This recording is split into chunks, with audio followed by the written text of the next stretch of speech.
Gary O'Donoghue reporting on that story for us. Well, I want to turn to a new report now that's just been released by the Worldwide Fund for Nature, which has shown that on average, monitored wildlife populations have declined by a staggering 69% since 1970. It says governments, businesses and the public must take what it called transformative action to reverse the destruction of biodiversity. A little earlier, I spoke to Cristianne, Deputy Global Conservation Director for WWF International, and asked her what were the main causes of this shocking decline. You know, this is our flagship publication. We publish it every 2 years. And the 69% drop this year of populations that include mammals, birds, amphibians, reptiles, fish, it's really a trend heading in the wrong direction. There is no doubt we have a crisis. And unfortunately, this is a man-made crisis. However, it can be man-solved.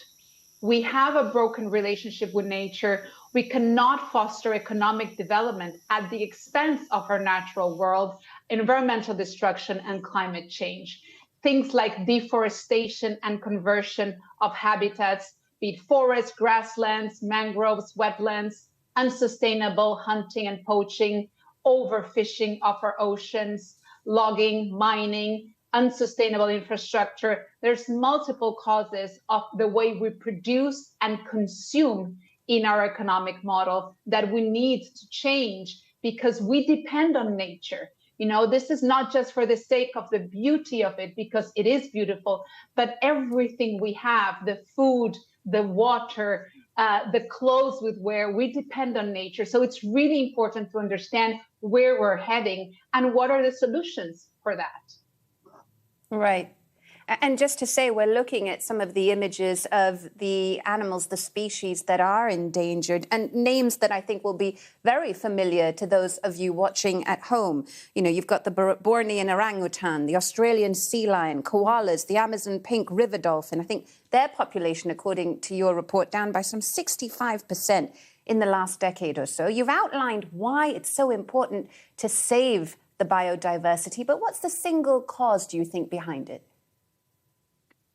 Well, there's not one single cause. You know, I think it's that really we have a very lack of understanding of the value of nature and how we need to foster a nature positive economic model.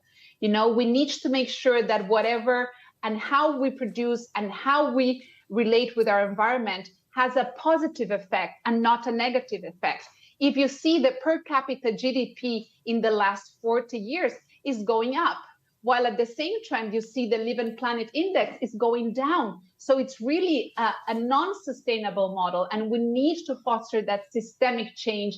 And as you were saying, it's not just for a government or for business, it's the whole system. You know, businesses need to have food systems or food value chains that are not destroying or converting habitat or fostering deforestation. You know, we as individuals need to make choices in our diets, in the way we consume, in reducing our food waste. You know that almost 30% of the food is either lost or wasted. That's a lot. Yeah, Cristianne, just to say, you know, is there any hope out there, though, in terms of, you know, the countries that are possibly getting it right, or governments that are getting it right, and where we're seeing numbers of animals possibly go up? Yes, there are. I think we know the causes, and therefore we have the tools of turning things around. You know, there are very interesting technologies that we are able to monitor deforestation and know where it's happening in real time through satellites. And therefore, we can predict the areas that are more important to conserve. So there are models. You know, in just 2 months, we're having the UN Biodiversity Convention happening in Montreal, COP15. Their policymakers will gather together to discuss a biodiversity framework for the world. And we need to have an agreement that's ambitious and that can drive action immediately. You know, we have no time to waste, and there are solutions. We know the solutions. We need to have the will, because it's not an easy decision. You know, it's really about transforming the way We live Right. to having systemic changes in our systems and our economies.